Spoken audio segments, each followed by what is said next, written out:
Lands we need to take care of. Lands. Here are 5 lands we must take care of.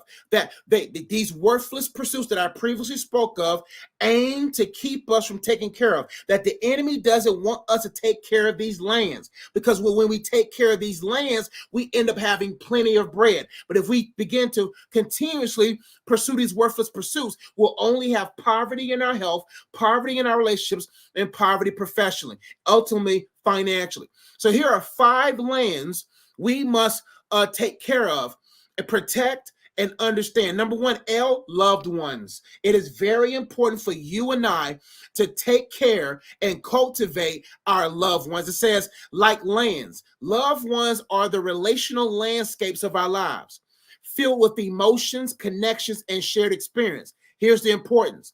Cultivating these relationships is vital for emotional well-being, support, and a sense of belonging. How do we profit from these lands, from the land of loved ones? It brings joy, fulfillment, and a strong support system, aligning with the essence of Proverbs 28:19. So how are loved ones like lands? There are relational landscapes. Right now, my wife is a land. My daughter is a land. Everyone that God has planned to be a land in my life.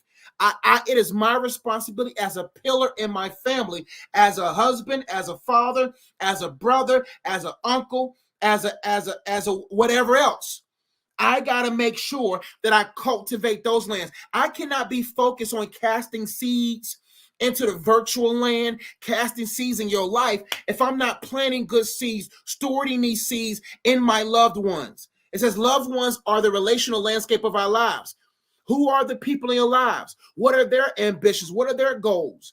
Right? It says filled with emotions, connections, and shared experience. So I have to begin to say, okay, what are my lands filled with?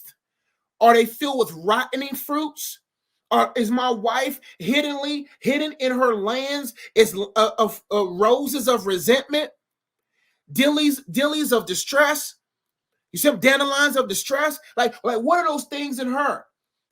Because I'm not being the husband I need to be and not cultivating that land, how can she begin to follow the plan that God has for her land? And also with my daughter, I got to make sure that I'm in that land, that I'm cultivating. Even if she don't understand what I'm doing, she feels what I'm doing.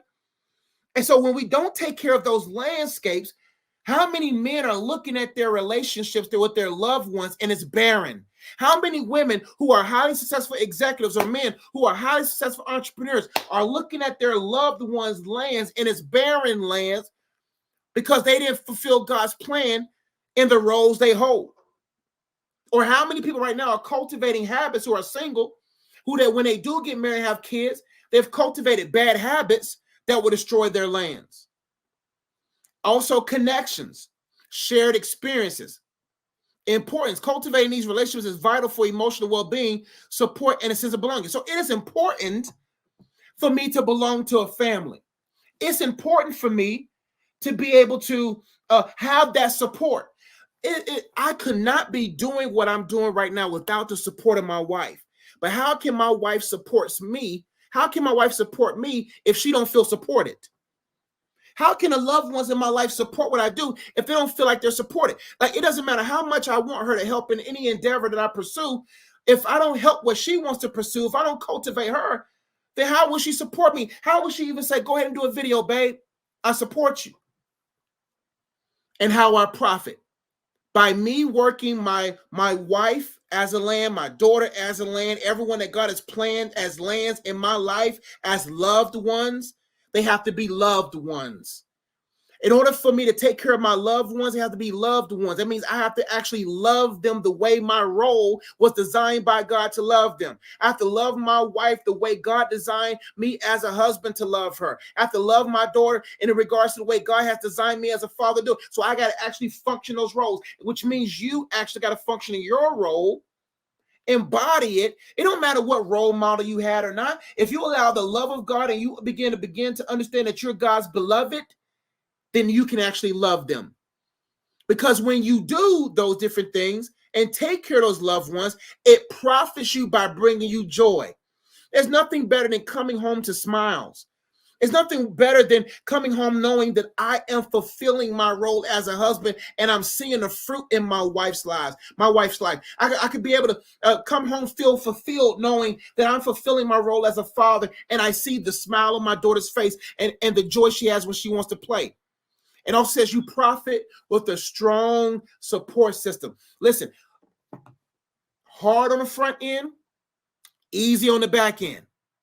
Easy on the front end, hard on the back end. Do the hard work early. Take those times to say, I'm going to spend time. Take that time to say, I'm going to invest. Because the more you invest, even though it may seem like it's taken away from your professional endeavors or it seems like it's taking you away from succeeding the way you want to succeed, my friend, no, it's actually going to help you in the long run. So for the last 2 years, a lot of entrepreneurs, people maybe say, dang, Josh, you could have made a lot of money. But by me sacrificing that to take care of them, now when the Lord releases me back out there again to get the abundance that I may not was able to reap, then I would be able to have a strong support system as I go and reap in this next season. Number 2, Land, A,